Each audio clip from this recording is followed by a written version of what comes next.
Huntingdon is more than my home. It's the place I became British. I'm buying my first house here, and I think after 14 years of conservative government, the country needs change, and change is finally possible in Huntingdon. Like everyone here, I want to make the place better, but it's not enough to hope for a better future. You have to vote for one.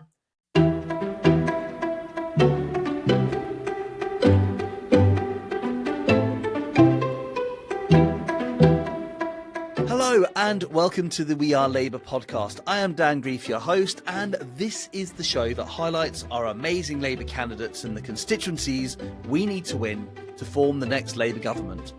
As you hear the stories and experiences from our candidates, I want you to think, how can you help? What can you do to make the difference? Can you go and leaflet, knock on doors, donate money, or phone canvass voters?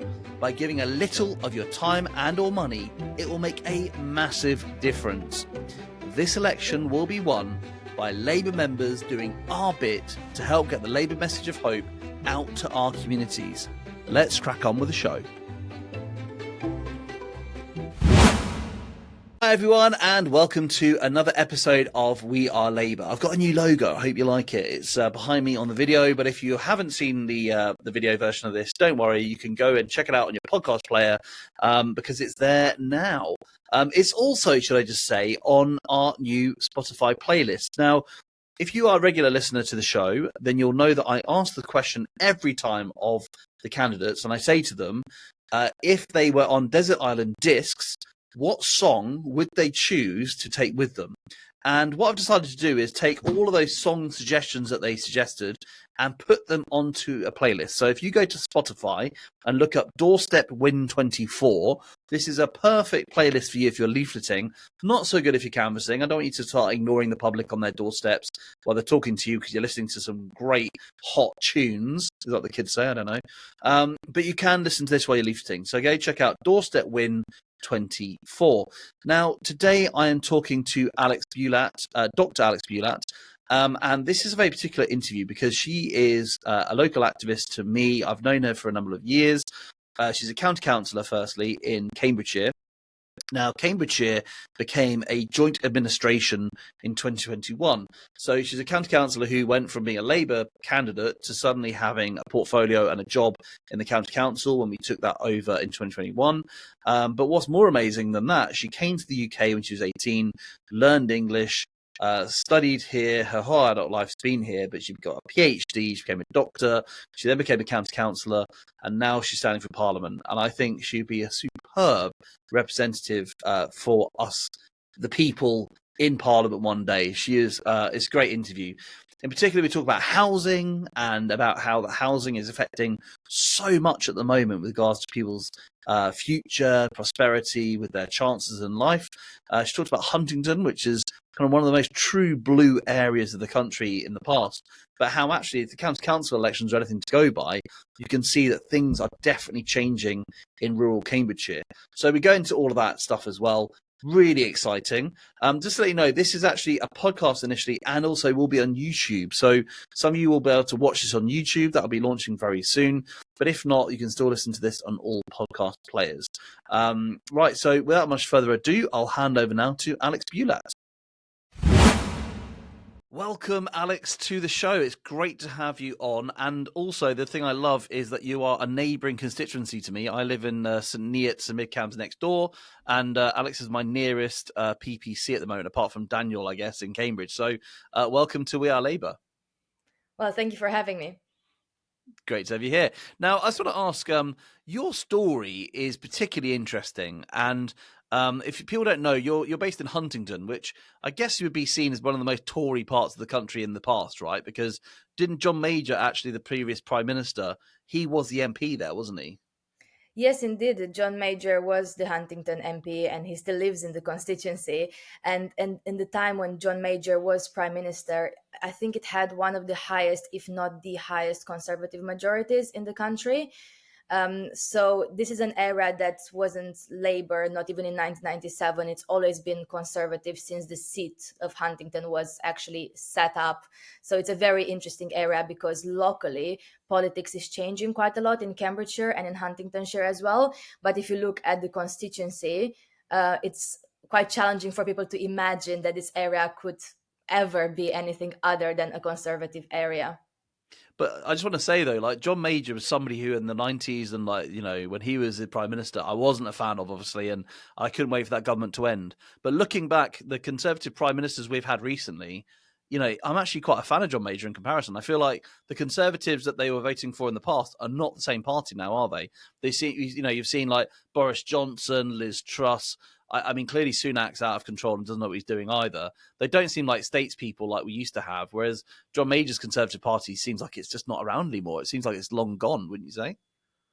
Yes, I think it was a very different time, I would say. And since, well, over 20 years, Huntingdon had Jonathan Gianogli as the local MP. And what's really interesting, I think, is after I moved to Huntingdon, well before I was selected, unlike unlike other people, I spoke with people that who voted conservative in the past, people with various political preferences, and I think there's a common theme. People are saying, well, we actually need a more active and engaged MP. Because whatever your opinion of John Major was, obviously he was, the prime minister. He was like very well known. He was, very engaged. But the opinion of the current conservative MP is that he's not really present or doing much active work locally or in parliament. Now, what's also very interesting in Huntingdon is that Jonathan Gianogli, who's been the MP for over 20 years now, is not restanding, partly because of, well, the fact that he got deselected, so he wasn't selected again by his association. So there is a new conservative candidate. So I think everyone apart from the Liberal Democrat candidate is a new candidate in the constituency. And that's really interesting from a change argument, because once you have an area that's always a conservative area and you have the same MP restanding, like in the case of John Major and then Jonathan Gianogli, you can see how people say like, well, it's not really bad. We just like vote, we can vote for the same. It's a continuity argument in many ways. But now I think in this election, people are faced with, well, whoever you vote for, if you vote for for Labour or Conservatives, you vote for a new person. And there's a Yeah. change that you're making anyway. And, my argument is that if you're willing to make a change in the area, you have to really think carefully about what kind of change you want. And do you want a Conservative Party that is shifting more and more to the right? And of course, the current candidate is quite different from the time of John Major, as you rightly said. Or you want a Labour Party who can actually provide competent government, because after the 14 years of conservative chaos, I think we need a government that actually can be at the very least, and it's a low expectation, competent. But of course, I'm very enthusiastic about our missions and other things that I'm sure we'll discuss about later.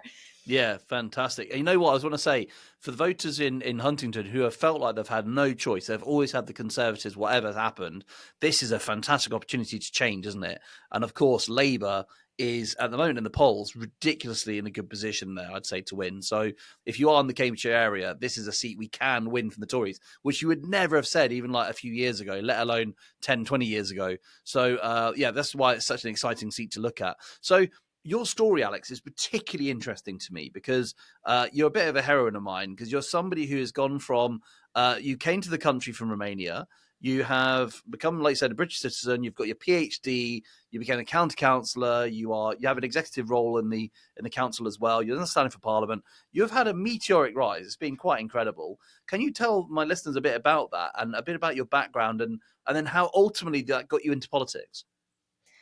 Yeah, so I first lived in the UK actually in 1997, 1998 for a few months. I was 2 and then 3 years old at the time. So I'm one of the younger candidates for the parliamentary seats. And then it was of course, I have some very early childhood memories of being in the UK.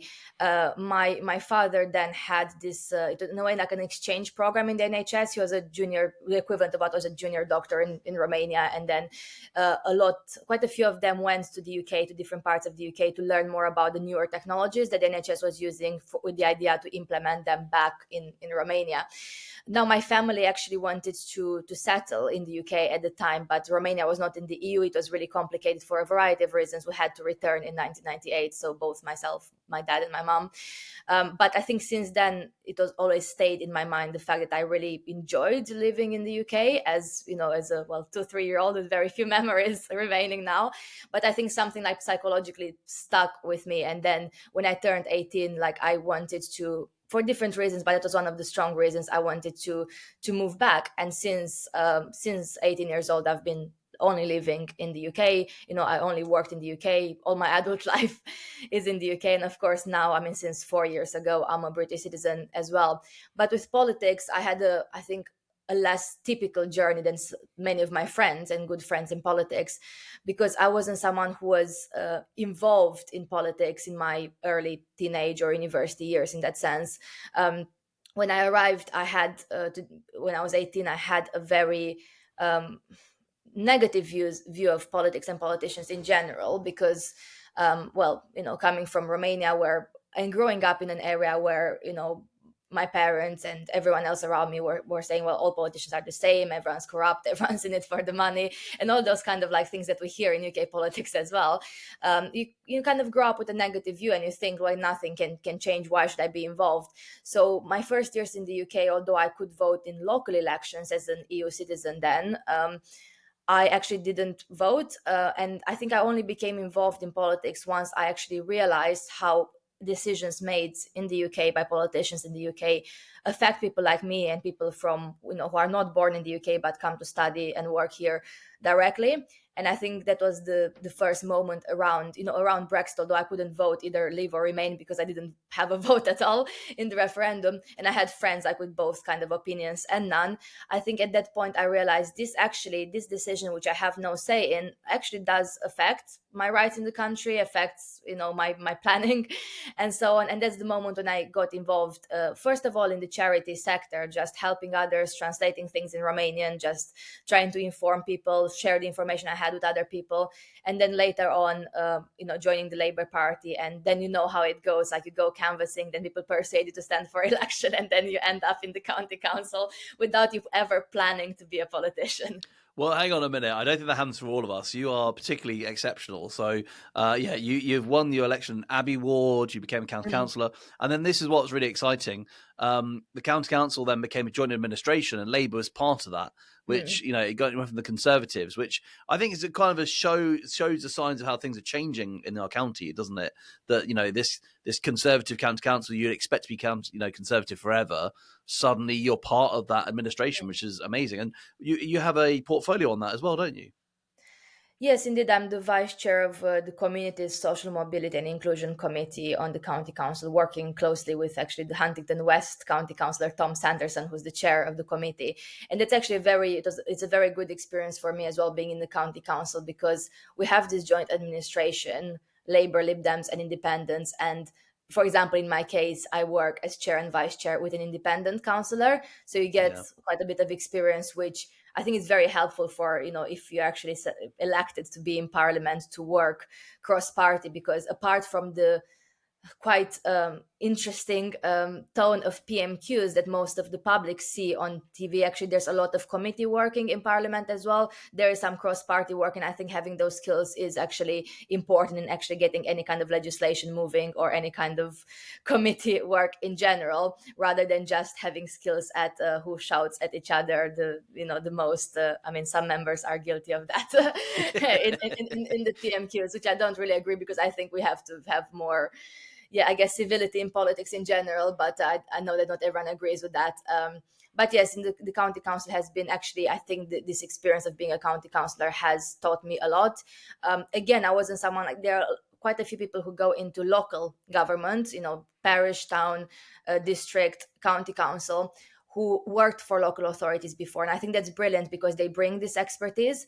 I wasn't one of those people. When I got elected, first of all, I had no expectation would be in an administration. You go for election thinking you might win the seats, in my case in Abbey, but there's no way you'd be in an administration. Being in administration compared to opposition is a very different experience as a county councillor. But then you also don't really necessarily realize like how much there is to learn. And I think my first year as a county councillor has been occupied mainly by attending lots of briefings, reading thousands and thousands of pages, actually trying to be informed on the committees that I am and what I'm voting on as a county councillor. Because compared to someone who had perhaps this experience working in or with local government in the past, I didn't have that background, and I think it's a steep learning curve for anyone, a steep learning curve for anyone who's not, from that kind of background. Yeah, totally agree. So, in that case, for this general election coming up for Parliament now, what are the issues that are coming up in Huntingdon? What sort of things are people discussing with you on the doorstep?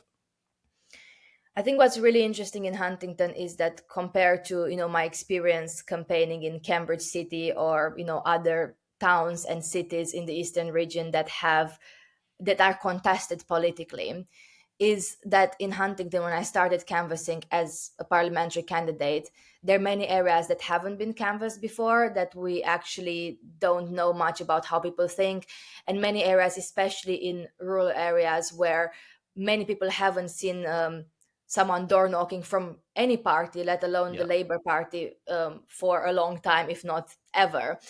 And I think that influences the response, because if you think about this, if I'm someone living in, I don't know, in Romsey, in Cambridge City, and I get canvassed by all the political parties and other campaign groups and so on all the time, and I show up as your Labour candidate, you probably already have been knocked at least 2 3 times that week, and you Yeah. might have a different attitude and approach compared to seeing a canvasser for the first time on your doorstep. So a lot of the response I get is actually, well, it's nice that someone is around asking about local issues. It's nice to see, who is the Labour candidate, even if people might agree or disagree with the party. It's just this. I have quite, I think, a positive reception, partly because most people, I think, want to see, regardless whether you agree or not with the party or the policies, want to see someone who is active, who is engaged, who lives here, who is out here on the doorstep listening to local issues. But in terms of I guess, policy issues as such, I think there's a variety, but ultimately, if you really spend time to have the conversations and get to the different, I guess, the root causes of why people are concerned about their future, everyone wants the same thing. They want an NHS that works. So you hear a lot about, the lack of NHS dentists, the waiting times, the state of the local hospitals, and so on. Everyone wants a decent place to live in, so you hear a lot about the cost of renting, especially when I go around town in Huntington, people who are in private rent, the limited affordable housing, the struggles of people, especially around my age group, that who are struggling to afford a mortgage, or even thinking about a mortgage in many cases. Everyone also wants safer streets. I think there's an interesting one, because I think regardless of whether you live in an area that has a very active neighborhood watch group or an area that doesn't have that, I think everyone has this, and rightfully so, this expectation that when I, go to and from work, or like I might go shopping in the evening or something, I want to be safe when I come back home. And that's something that I personally relate to, because I do think, not only being in politics, you kind of think more about this, but I think all the time about my safety, whether it's walking on my own on the streets, or maybe coming back from like a political meeting late at night and thinking about how perhaps people feel less safe nowadays than they felt in the past. And I think the kind of other area is the opportunity and jobs and investment in the area. I think this is not necessarily specific to Huntington, but because obviously it comes up in St. Ives as well, which is because we have Huntington and St. Ives as the two market towns, and then other towns and villages in the constituency. I have a list of over 60 that I visited each and every single one of them before I was selected as a candidate. But I think this idea that like a lot of the market towns, villages, and hamlets have been left behind, and there's a lot of the growth and investment is concentrated in particular areas, and I guess the benefits, let alone the benefits of Brexit, but the benefits of any kind of investment or development projects that don't really reach beyond a certain limit of the Cambridge city border. And then Yeah. when you go further, especially in the north of the county, those benefits are perhaps not as much felt as they are in other places. Yeah, yeah. You know what? That is a definite rural problem, I think, across the country, isn't it? That and it's just the way that infrastructure, it's the way that things are set up in this country. That generally things are focused around the urban centres, Mm. and as you get further away from those urban centres, to really prosperous towns like Huntingdon's not a small place, really, is it? But in terms of towns, it's quite big. But actually, it does get left behind, and it doesn't get the investment it needs.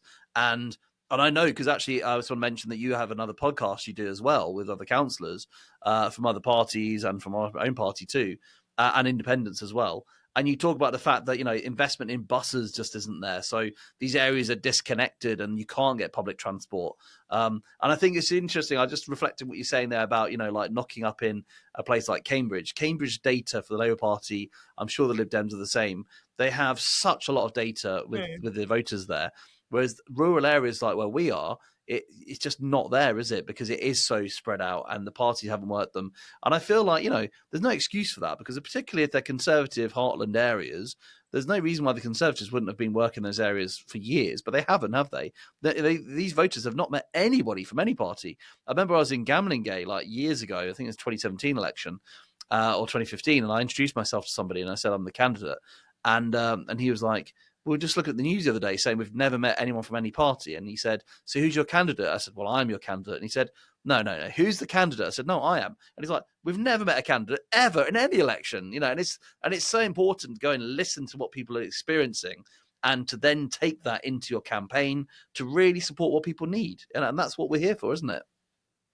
Yes, definitely. I think that's it's also like about the literature that you put out and so on, because in a lot of rural areas, I think there are, and I mean, I'm sure in my area there are quite a lot of conservative leaflets being distributed, and I think that's the a lot of people, especially now. I think it's especially true this year with all the shift in politics, are undecided or like are considering perhaps other options. And of course, it does make a difference if I am, I don't know, living, let's say, in one of the villages in Huntingdonshire, and the only literature I ever receive is from one party. It's not even about like not having anything from the Labour Party, but not having any kind of alternative, because then I might think like, well, I only receive this. I'm not really sure. Like, I'll vote for whoever puts the interest and shows the interest to actually communicate something with me. But door knocking is really important. I mean, I am realistic about the fact that, of course, like as the Labour Party, we have our seats that we absolutely have to win, like Peterborough,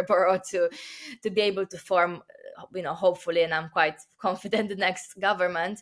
But this doesn't mean that we can't use the opportunity to actually go out in the areas like Huntingdon, like St. and Mid Camps, to listen to what people have to say in this election, and actually build up support not only amongst our members but also in the general public, because as we have seen locally, at least, it is changing already. I mean, it has changed with Dr. Nick Johnson being elected as mayor in 2021. I don't think many people predicted that, like, unless it was quite close to the election. I don't think many people predicted that the Tories will lose control of the county council in 21, and I don't think many people predicted that some of the most prominent Conservatives will lose their seats on Huntingdonshire District Council, and Huntingdonshire District Council will be joint administration as well since 2022. Or the fact that we see more resignations, well, more conservative councillors, previous conservative councillors, such as in Huntingdon North, becoming independent for different reasons. But we have seen this trend as recently as well. Yeah, yeah, for sure, for sure. Okay, so in that case, how would the Labour missions transform or impact your part of the UK? What do you think with regards to the manifesto that's not been released as yet? We know, but the missions kind of are the framework of our vision. How would that make a difference to Huntingdon? I think what's great about the five labor missions is that they relate to things that everyone wants in some ways. And I will explain a bit. So, if you think about getting Britain building again, I think there are different views about, where should they build and what, how do we define affordable and all the policy questions around this. And those are all very important issues to engage with. But I think very few people disagree with the fact that we haven't built anything in terms of infrastructure or housing at the rate that is actually needed. And of course, then we can discuss where it's appropriate to build and what are the considerations. And of course, in Cambridgeshire, we have, very important pressures around water and around like other aspects as well. But ultimately, people will agree we need more housing and more affordable housing. The question is like, how can we do it in a competent way and in a way that is not destroying our environment? But then, what I really think is really important about housing is how much housing situations have shifted over time. And perhaps for people who already own their house and it's already paid off, perhaps it's more difficult to see this. But for a lot of people who are still living in, in council houses or in private rent, it's very apparent how much things have changed for the worse since the 90s, for example. So if you think about in the 90s, what was the most common living arrangement of someone, let's say like me, who's like almost 30 years old? You'd probably have a mortgage already, maybe yourself or with your Yeah. partner, and then you probably have your first child already, living in the house, paying your mortgage, being able to afford your mortgage with like an average paid job, perhaps with only one of you working full time, or like one of you working part time, or maybe just one of you working. It was possible in most areas of the UK to do that. Now it's just not possible for more and more people. And actually, if you think about now, a lot of people in their late 20s and early 30s, including many of my friends, still living in shared housing, especially if you think about Cambridge City, still living in shared accommodation, still unable to even save the deposit for a mortgage, let alone actually go through the process. And that therefore we see as well like more and more people moving out, like I did, moving out of places like Cambridge and surroundings to places like Huntingdon. As well, we need more investment here because we see a demographic change. Because when people are pushed out of areas that are pretty much not affordable to buy for someone like myself, then you have people moving to Huntingdon, to St Ives, to Camborne, to other areas around Cambridgeshire, and we need to be able to provide the infrastructure to sustain this shift in the population. So getting Britain building again is really important for me, and I think it's very important, especially for the next generation, because otherwise things will only get worse if we don't seriously tackle this issue. Of course, switch on Great British Energy. I think it would be very rare to find people who will disagree that we need to produce more energy and food, for that matter, and other things in the UK, unless you have an interest in particular energy companies, I guess, which I don't. But I think that's like an argument that really works. And like, yes, we need more homegrown energy, food production, and what we can produce in the UK should be produced in the UK. Taking back our streets, I touch on this issue of safety. I think it's something everyone can relate to. We do need more neighborhood police. We do need to feel safe where we live. The NHS, I think it's something, again, everyone agrees that the state of the NHS has become worse after 14 years of conservative government, not only with dentists, with waiting lists, with many hospitals crumbling and so on. Like, I can give countless examples of how things have gotten worse. But I think the fifth mission, which is breaking down the barriers to opportunity, is the one that speaks to me the most. Because when I think about this, when I arrived in the UK and things were not as bad yet in 2012, I had a lot of opportunities that now perhaps people who are that age now struggle to do. So ultimately, I did, manage to have a university offer. I did work throughout my studies. Like I did, it was quite easy to find some jobs to support myself and so on. And I look now at the new generation, the people who are now teenagers, who are now like 17, 18, trying to think about this. And everything's becoming more unaffordable, and all those opportunities seem to be like more far away, including of course the costs to actually be able to go to university, the cost to be able to, like, I don't know, pay for your rent and your food and your bills whilst doing your studies and working and so on. And I think, as this is not me saying as a candidate, but as like a person who is, a resident and living in Huntingdon, I would like to see the next generation, the current generation of people who are now 17, 18, actually have a better life than their parents' generation. And at the moment, I think we're in the first generation that people who are around my age now actually have it worse on average than our parents' generation in the UK. And for me, for a country that's still in the top economies, despite of the current economic circumstances, is still like in the top economies in the world, that is unacceptable. Like, thinking about it, like, people who are growing up now could potentially be worse off than I have been. That is just not acceptable to me. Completely agree. Okay, I think that what you said about housing relates to all that, doesn't it? I think you're so spot on there. The housing inequality we have right now it affects everything, doesn't it? Like you just said there, like, people who are paying everything in rent, with quite often couples who are both working really hard just to pay the rent or save a deposit. And it seems impossible. My wife and I rent, and she's a doctor and I run my own business. And yet we can't save a deposit either because it's so expensive. And it's that pressure all the time, isn't it? Which means that people don't have the luxuries in life. They just have to work hard to stand still. And I think, I don't know what you'd even call this, like a social contract, maybe, to kind of go back to Locke, etc. But the idea that exact point you raised there about making sure that the next generation's life is better than yours or the ones previously is kind of just something we assumed in the 20th century into this century, but it's not there anymore. And it is quite a sad reflection, I think, on the state of this country right now, and the Conservative government in particular, that we don't have that. And I think, yeah, with the housing in particular, that should hopefully really help people to be able to have security in the housing. We're not talking, by the way, about assets for people to have in the future. That's another debate. This is about basic security, isn't it? So you feel like you're in a secure place that is going to be not stressful to try and pay the rent. You haven't got the threat of eviction all the time, or the threat of never getting a house. You have the basis for a really happy home life, where you can raise a family or do whatever you want. And I think that is so, so important.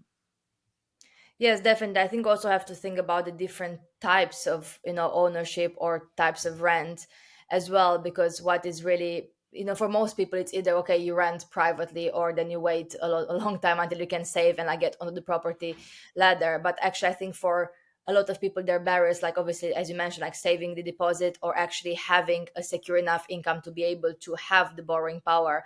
And I have to say, like, just going through the process now myself, still like not moved in, but like going through the process of buying my first home on my own, it is extremely challenging. Like, for example, I had no Yeah. idea. Did you know that most lenders don't accept your county council allowances because it's not considered an income, and it's about like, like around like Oh. close to a half of. So I actually spent so long to actually like find even someone who is willing to consider, you. And this is, I think, obviously, like the count, not very few people are county councillors and have this issue about, your county council allowance being taxed as income, but at the same time doesn't count as income in some cases. But I think that's true of so many people who are around my age who have a combination of different jobs. So like I think most of my friends are either, have two part-time jobs, or like a combination, like I have for many years, like being self-employed and having another job. Yeah. And the way that our housing market works doesn't really fit the reality of the economy Yeah, nowadays, totally know what you because the mean. It's economy is always based in becoming the 90s worse. and 80s, where you had one Yeah. career and that was it, wasn't it? Yeah. And you had a permanent contract, and actually now for a Yeah. lot of people, especially younger people, it's very unlikely, even in like good organizations where, I don't know, like working for like a nice local charity, or like a company that actually cares about employees. It's very difficult because of the economic circumstances and how, each the finances of each charity or company works. Like actually it's less likely that you have like a permanent contract that you'll be able to show to the lender and say, yes, I can say that I can pay this mortgage for the next, like for the foreseeable future. Whereas if you look at how it was, I think you spoke about having stability and having like the sense of security. It's not only the sense, you don't have the sense of security because you have to move from one private rent to another, or you can only rent for 6 months and you have to move out, so you don't have the same security with your work. Yeah. And yeah, a lot of people have, fixed term contracts, part-time contracts, 0 hour contracts. And then of course there's no wonder why people can't get on the property ladder, because it is not, yeah, it is not considered a secure and stable enough income, especially if you want to do this on your own. It's really, really difficult. And I think that's the other thing that I'm really passionate about in politics, is actually having people who have been through various life experiences to speak about those policy issues. Because I mean, we do need a mix of skills and backgrounds in politics, but if you're someone who never rented in their life, or never, lived in anything but a house that you already inherited and it was paid for, then of course I can see, even if you're good intentioned, how it is challenging to relate to some of the experiences. In the same way, I can't say I can speak about, you know, council housing and what is the appropriate thing to do. There are rather listen to people who actually live in council homes, because I've only lived in private rent, or yeah, I mean, in a mix of private rent in the UK. And you can either listen to someone else's experience, who has that lived experience, or have that experience yourself. But I feel a lot of politicians who are making decisions at the moment don't have either. They don't have I guess, life experience of going through some of the struggles that people are, experiencing. And they also don't necessarily take the time, or at least listen in a serious way to the issues Yeah. that people experience. And that's kind of the basis of our whole party, right? I mean, like when you think that when Labour first sent MPs for Parliament, that's probably the first time ever that working class people were in the chamber, and that does change things, you know. And if you look at reforms throughout the Victorian period, it was only really when you had like more voters from working class, ordinary people like ourselves backgrounds that suddenly you get these massive reforms in public health, or you get things like national insurance coming along for the first time in the 1900s, and all those things that happen are because suddenly people are being listened to and representation is happening. And I think that's really exciting. So, okay, I just want to move on then to ask you another question, if I may, Alex, because if you are elected as an MP, whenever the election is, let's say November or whenever that is, and Starmer maybe asked you to serve as a minister in some way, which department would you serve in and why? I think that's a very unlikely scenario, but let's indulge in Whoa, this. whoa, whoa, Alex, come on. I believe it No, can no, happen. I mean the fact that you can, I don't know, have a Portillo moment and then be straight away asked to be in, a minister. I think, I think one of my qualities in this campaign is actually being pragmatic and realistic about stuff. But let's see that, let's say that this happens. I would say the first thing I want to say is that after we've seen all the reshuffles and all the chaos of this government, I think what's really important is whoever are the people who end up being ministers to actually have, and I think the Labour shadow cabinet is great in this respect, to have expertise and experience on the policy areas that are making decisions that affect millions of people. I think we have seen too many times in politics across consecutive conservative governments examples of people being put in place because of various, internal or like other party reasons, and then they have no idea what they're really speaking about. I mean, there are ministers who are good as well, like, although I disagree with them, but we also see those examples of kind of like internal reshuffles which don't really make sense. um, so from that perspective, if I ever had to choose a role, I would, and this is why I went in the county council as well, to the vice chair of communities committee, because I work in the third sector. I work with community groups. I kind of like, worked in the charity sector, and I felt that where my expertise is. So on the national level, where my expertise is on immigration policy, because that's where, what I did my PhD on. That I've been an immigration advisor. I've worked with immigration third sector organizations and all sorts of projects. I campaigned or lobbied on the citizens' rights agreement between the UK and the EU. So I have that kind of like experience of understanding the legislation as well. But also, especially more recently, democracy and local communities. I think that's not only because of my role in the county council, but also because I've done a lot of work in terms of voter registration, although non-partisan for my work. And just informing people about their democratic rights, looking at the various possibilities of democratic reform, again, campaigning on changes to the Elections Act, which in my view introduce some changes which are actually bad for democracy. So those are kind of my two main areas, but that's not to say that I can't develop other policy areas, because when I was elected in the county council and I started being on the children's committee, and I started being now recently on adults and health, I think I pick up some policy areas quite quickly. So you never know in the future. But I would say I think Yvette Cooper is doing a great job in the shadow home secretary, so I'm not going to compete for that. And I also equally think that Flo Eshalomi, who actually is quite supportive of one of my campaigns, the campaigns that I work on at work, is a great minister for democracy, shadow minister for democracy. And I don't want to challenge anyone, but those are kind of my two main policy areas.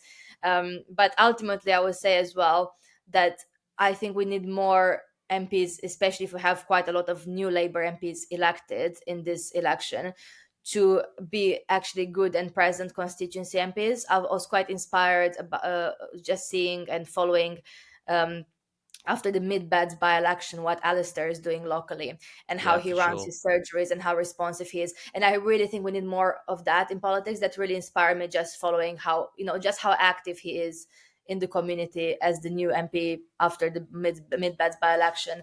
And I think that we need in politics people who are aiming very high, who are elected and going through the ranks and, like, becoming the minister, becoming the prime minister, or the leader of the party. But we also need people who are really committed to their local area. And I think I would be more of that kind of person if I was elected, than being the person who wants to necessarily to speak about the big issues and to show, although it's very important to show leadership on this.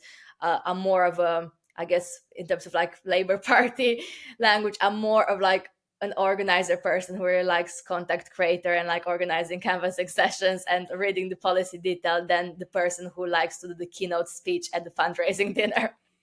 But hang on a bit. I would say I'm going to play this on the record because this is on the tape, right? Alex is one to watch, so she's been very humble there. But watch this lady's career, because I suspect she'll go to some very high places. And I'd say, if you don't mind me saying this about you, we don't know what I'm going to say yet. I think Alex is the sort of person to be very good at putting together legislation which will make a massive difference to people's lives. And there's different jobs in politics, right? There's the person who's got to sell the policy. There's the ministers who are putting the groundwork in to make the policy work in a legalistic way. And I think that's where you could really shine. So, people who are watching and listening to this right now, remember this moment, because she's one to watch for the future for sure when she's putting those policies together. Right. So I want to ask you then. Now, this is one where we might judge you on this, Alex. I won't judge you personally, but Insider might be. Who knows? I'm going to ask you now for a song that you would like to share that's your favourite song. Imagine one day that you are elected and Desert Island Disc gets in touch and they say, you're going off to the desert island. What song would you take with you and why? I'm going to ask you that question now. So imagine it's prep for the future. Yes, I'm always very scared about hearing those questions that are anything to do with like music or pop culture, because my free time is spent on contact creator at the moment. However, and I know people will judge because most of the music I listen to is actually rap, hip hop, R&B, that music style, which I know is very surprising for people, but that's like kind of like what I grew up with and my music taste. However, I would say that if I was on a desert island, you'd hope that you listen to our Labour conference anthem, which is "Things Can Only Get Better," because they have to get better if you're stuck there. I know some people would actually enjoy the thought of being on an island on their own. Like for me, that is absolutely terrifying. I'd be so scared, and I'll have to think that things can only get better from here, because that's the worst situation I can end up in. However, just on a serious note, I think why I use music for, especially when I'm very tired after a full day campaigning in, I don't know, in our battleground seat, Peterborough, near Huntingdon, or in Huntingdon, or I don't know, dealing with a lot of negative social media comments. I think I use music that has a message, and I think that's why I like a lot of rap and hip hop music, because it comes from like a certain motivation and a certain message, and the lyrics can be quite beautiful. But I equally like some heavy metal or like some rock music as well that has a good message. And one of the songs I listen to quite a lot, and like I feel it does calm me in politics, is "Nothing Else Matters" from Metallica, because that is actually what the message of the song is about, how we should learn to overcome adversity, to overcome problems, to have trust. And I think, when you're doing one of those long leaflet rounds and they're very heavy and you still have about 1,000 to go and it's getting dark, I think actually having the headphones in and listening to Metallica, "Nothing Else Matters," apart from like winning the next government, is actually quite relaxing. So if you're looking for a song to calm you whilst you're leafleting, I think I would recommend that one. I love that. I absolutely love that. Right. So just to let everyone know, we have got a Spotify playlist now. It's called Doorstep Win 24. And Metallica, just say this name of the song again. It's "Nothing Else Matters." Nothing Else Matters by Metallica. We'll be joining that as soon as I finish this recording today. And It's less cheerful than other songs that probably the other candidates chose, for sure. Oh, believe me, they've got a load of old dreck in there, so yours is much cooler than theirs, that's for sure. No, I'm joking. And I'm going to add also "Things Can Only Get Better" by D-Ream as well, because I think it is an inspirational song, evoking the spirit of Tony Blair there a little bit. But we'll put that in there too, and that will inspire people on their rounds, which I absolutely love. So, Alex, I've really enjoyed today. Thank you so much for this time with you. If people want to get involved in your campaign, where's the best place to get to? Where can they, get in touch? Go to websites. What sort of contact information have you got? So first of all, I do have a website with all the information about my campaign, my experience, my 12-point plan for the constituency, which is Alex Bulat. So my first name, my surname .uk. Very simple, alexbulat.uk. You can find it there. And if you look at the website, alexbulat.uk, /join, you go straight to the volunteer form where it asks you if you can help with leafleting, with canvassing, and then it means I receive the forms by email with your details, and I can get in touch straight away and add you to my WhatsApp community group that has various subgroups of people who are leafleting, who are canvassing, who are doing phone calls and other tasks on the campaign. And I have to say there's something for everyone on the campaign. So I did speak to quite a few people since I've been selected, and they said like, well, I don't really have experience canvassing, or I'm not really comfortable doing this or that. And I think there's like a place for like any kind of skill. So first of all, if you've never been canvassing before, I have to, because people assume that people who are canvassing are like naturally like good canvassers, so they really enjoy doing that, or like they wake up in the morning and think like this is the thing that I want to do all day today. I was like completely terrified. My first experience is canvassing like 7 or 8 years ago. I actually remember being on a canvassing ground and looking at the time on my phone and be like, when does this end? Because I felt so anxious about this, like, because it is like not kind of something that everyone experiences every day. Like you open the door and you can have anything. You can have a very nice, pleasant conversation. You can have like a, I already support labor, like that's great, and you're very happy. Or you can have like no thank you, or shut the door in your face. And this is kind of the unpredictability of it, makes it for many of us quite a stressful experience. But I can guarantee you that like after you've been on a few canvassing rounds, and I'll always pair people if someone is new with someone else, or you learn from someone else, then you'll feel comfortable after, because it took me like quite a few hours of going canvassing to actually now I feel comfortable canvassing like in any area, but I wasn't like this before. So do check the website alexbulat.uk, and on social media, I'm on all the different social media. So I'm from Instagram, Twitter, well, X now, Facebook. I have a TikTok channel as well. I'm on YouTube. I got LinkedIn as well, which I use for work, but now also for politics. And every social media handle is Labour Alex B. So that is like everywhere. And yeah, do get in touch. All my direct messages are open. I always like receiving messages or feedback. I don't engage with any. I mean, I do sometimes engage with negative comments as well. But if anyone wants to actually ask me something about the campaign, it doesn't have to be like just an offer to volunteer. Just like ask me my views about something. I'm always happy to respond, and I spend a big chunk of my day on social media and online, and I'm always quite responsive to stuff. Fantastic. Thank you so much for that, Alex. All the very best of luck for the campaign and also for the election whenever it comes. And let's turn Huntingdon red. Wouldn't that be such an amazing thing for the record books to say that Huntingdon, this place which is a true blue John Major based constituency, can you get an endorsement from him? Wouldn't that be amazing? Could you imagine that, If he's John Major? listening to that, I'm always happy to have a chat. I actually like to meet him one day. I know he lives in the constituency. I don't expect an endorsement, of course, but I actually would like to hear. I'm so interested to hear from people who are involved in the Conservative Party and in positions of power, 20, 30 years ago, how they feel about how this government is doing, the kind of chaos that we have, and what has changed.